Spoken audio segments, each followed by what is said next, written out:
आफादनि गोबोरधना आंचलिक समितिनि आज मुकली सभार सभापति डांगरिया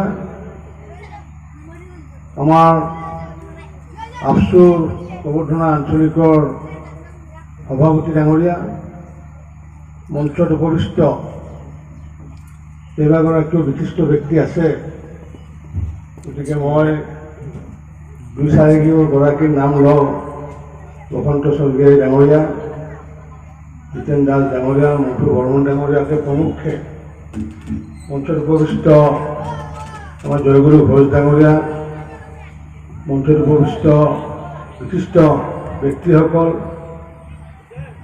आजिर सभात उपस्थित थका मानगानां राइजे राजा राइजসকল आई मातृসকল मैं सकलोके श्रद्धा जनाइছোঁ नमस्कार जनाइছোঁ।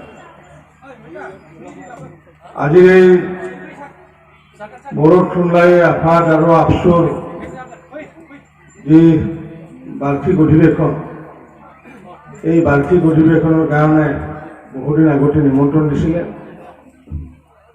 আগে পিছৰ আহিছিলোঁ কিন্তু মাজতে 2 বছৰ আহিব পৰা নাছিলোঁ। মই যেহেতু বিজেপি স্টেট কমিটিৰ আফাদগিৰি হৈ আছোঁ গতিকে সেইকাৰণে গোটেই অসমত ঘূৰিব লাগে গতিকে যোৱাবাৰ আহিব পৰা নাছিলোঁ কিন্তু এইবাৰ আপোনালোকৰ মাজত আহি পেলাই নথৈ আনন্দিত হৈছোঁ আৰু সকলোকে আমি শ্ৰদ্ধা জনাইছোঁ সেৱা জনাইছোঁ।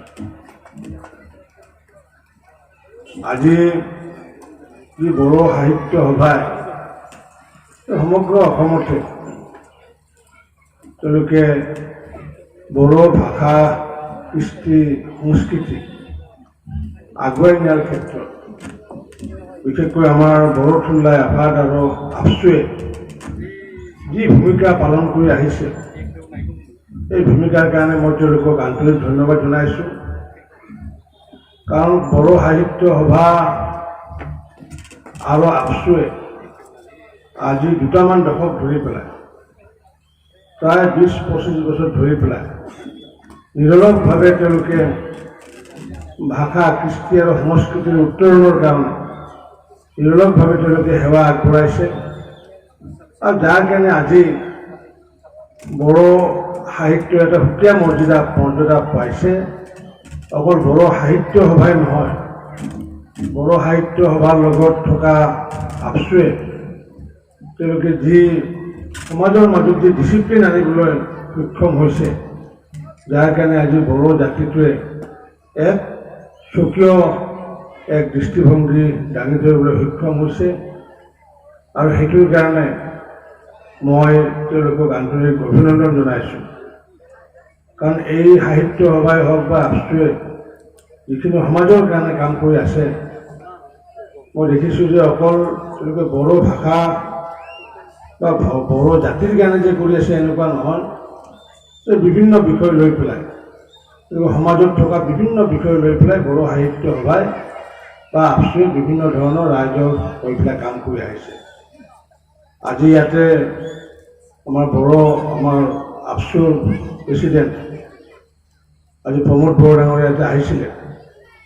মই ফোনেৰে তেওঁৰ লগত কথা হৈছোঁ। তেওঁ মানে আমাৰ যি আগন্তুক দিনত NDFDৰ লগত যি চুক্তি হ'বলগীয়া আছে আৰু সেই সন্দৰ্ভত দিল্লীৰ পৰা বিষয়া আহিছে। বিষয়া অহাৰ কাৰণে তো 4টা বজাত তেওঁ গুৱাহাটীত মিটিং থকাৰ কাৰণে প্ৰমোদ বড়ো ডাঙৰীয়াই ইয়াতে 12টা বজাত আহি পেলাই 1টা বজালৈ আছিলে। মই টেলিফোনত তেওঁৰ কথা হৈছোঁ।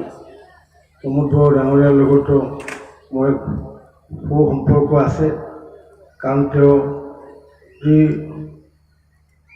আফচুৰ যি সংগঠন সেই সংগঠনক এক গতিশীল নেতৃত্ব দিবলৈ সক্ষম অকল হোৱাই নহয় অসমৰ এগৰাকী বিশিষ্ট ব্যক্তি বিশিষ্ট জননেতা যুৱনেতা হিচাপে ইতিমধ্যে প্ৰমোদ বড়ো ডাঙৰীয়াই এক সুকীয়া স্থান লাভ কৰিছে আৰু সেইকাৰণে গোবৰ্ধনা অঞ্চলত প্ৰমোদ বড়ো ডাঙৰীয়াক আমন্ত্ৰণ কৰাৰ কাৰণে মই গোবৰ্ধনাৰ ইয়াৰে আফচু আৰু সাহিত্য সভাকো আন্তৰিক ধন্যবাদ জনাইছোঁ। কাৰণ তেনেকুৱা গতিশীল নেতা আমাৰ লগত সম্পৰ্ক থাকিলে আমাৰ সমাজৰ মংগল হয়, আমাৰ ৰাজ্যৰ মংগল হয়। আমি কেইবাটাও বিষয়ত আমি তেখেতৰ লগত মাজে মাজে আলাপ আলোচনা কৰিছোঁ। অকল বড়ো জাতিক বুলি নহয়, সমগ্ৰ অসমক নেতৃত্ব দিব পৰা ক্ষমতা তেখেতৰ আছে।